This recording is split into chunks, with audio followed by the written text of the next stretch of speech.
यदि वाक्य का सब्जेक्ट ईच, आइदर और नाइदर हो तो वर्ब सिंगुलर आती है। ठीक है, इसमें देखो ईच हो सकता है, आइदर और नाइदर, तो ये तो मैंने बताया था, इसके लिए वर्ब हमेशा सिंगुलर आती है। जैसे each of the mangoes is ripe, देखो ईच ऑफ भी हो सकता है इसमें, each of the mangoes is ripe, यहाँ वर्ब ईच आई है तो सही है। अगर यहाँ वर्ब बाहर कर देते रॉन्ग हो जाता, क्योंकि यहाँ आगे ईच ऑफ आया हुआ है इसकी वजह से। ठीक है, ये सही है। ऐसे I invited two girls but neither has come, और नाइदर का प्रयोग दो के लिए होता है, तो यहाँ पे दो गर्ल्स की बात हुई है। I invited two girls and neither has come, neither के बाद क्या वर्ब आएगी, हैज, सिंगुलर है। अगर यहाँ में नाइदर हैव कम कर देता तो फिर मिस्टेक हो जाती, यहाँ पे वो नाइदर हैव कम करके देते हैं एग्जाम में, जबकि नाइदर के बाद क्या आएगा, सिंगुलर वर्ब आएगी, हैज कम सही लिखा हुआ है। ऐसे बस मिस्टेक कहाँ करके देंगे, यहाँ करके देंगे एरर, है ना, ये है तो सही है। और वैसे भी नाइदर का प्रयोग टू के लिए होता है, तो यहाँ पे टू गर्ल्स की इन्वाइटेड की बात हुई है, और यहाँ पे क्या आएगी, वर्ब हैज आएगी। अगर यहाँ हैव करके देते तो फिर यहाँ पे मिस्टेक होती। ऐसे has either of the two candidates been selected for the post of branch manager in the Punjab National Bank. अब देखो यहाँ क्या है, आइदर है, आइदर का प्रयोग मैंने बताया सिंगुलर वर्ब के लिए होता है, तो इसके आगे क्या है, हैज सिंगुलर वर्ब आई है। यहाँ आइदर आने की वजह से अगर यहाँ हैव लगाते, have either of the two candidates, और आइदर का प्रयोग दो के लिए होता है, तो फिर यहाँ पे अगर हैव लगाते तो फिर यहाँ मिस्टेक हो जाती, क्योंकि आइदर के लिए क्या आएगी, हैज आएगी, सिंगुलर वर्ब, क्योंकि ये हैज से स्टार्ट हुआ है और इंटेरोगेटिव सेंटेंस है। ठीक है, तो हैज है वो हेल्पिंग वर्ब से स्टार्ट होते हैं, वो इंटेरोगेटिव सेंटेंस होते हैं, तो इसलिए हैज आया वो किस वजह से आया, आइदर की वजह से।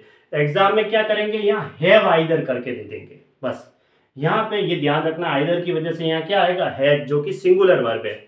मैंने बताया था हैज सिंगुलर होता है, हैव प्लूरल वर्ब होती है। हैज क्या है, सिंगुलर वर्ब है, और हैव है प्लूरल वर्ब है, तो आइदर की वजह से यहाँ हैज आएगा।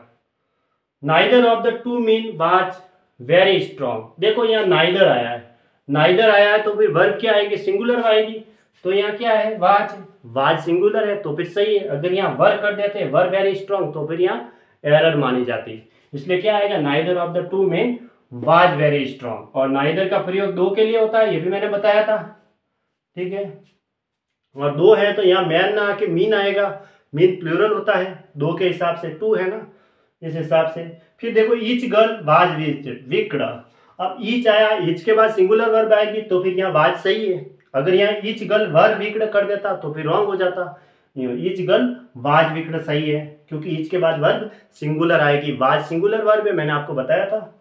He asked me whether either of the applicants was suitable, देखो यहाँ क्या है, आइदर आया, आइदर का प्रयोग हुआ है, तो फिर आगे वर्ब क्या आएगी, वाज सही है। अगर यहाँ वर्ब सुइटेबल लिखते हैं तो फिर यहाँ मिस्टेक हो जाती, आइदर के हिसाब से either of the applicants was suitable सही है। ठीक है, ये था ईच, आइदर और नाइदर के लिए वर्ब सिंगुलर आती है, लेकिन नन का प्रयोग होता है तो फिर सिंगुलर वर्ब भी आती है और प्लूरल वर्ब भी हो सकती है, नन, नन के हिसाब से। ठीक है, NONE नन, उसके लिए सिंगुलर वर्ब भी आती है और प्लूरल वर्ब भी आती है। लेकिन इनके लिए एग्जाम में दिया जाता है प्रश्न, इसके लिए एग्जाम में बहुत बार प्रश्न पूछा जाता है, बहुत ही इंपॉर्टेंट है। ठीक है, काफ़ी बार एग्जाम में सवाल आते हैं इस टाइप के, ईच, आइदर और नाइदर का प्रयोग देते हैं और वहाँ पे वो वर्ब आगे प्लूरल करके दे देते हैं, बस ये मिस्टेक करके देते हैं, जबकि वहाँ पे वर्ब क्या आएगी, इसके बाद सिंगुलर वर्ब आएगी।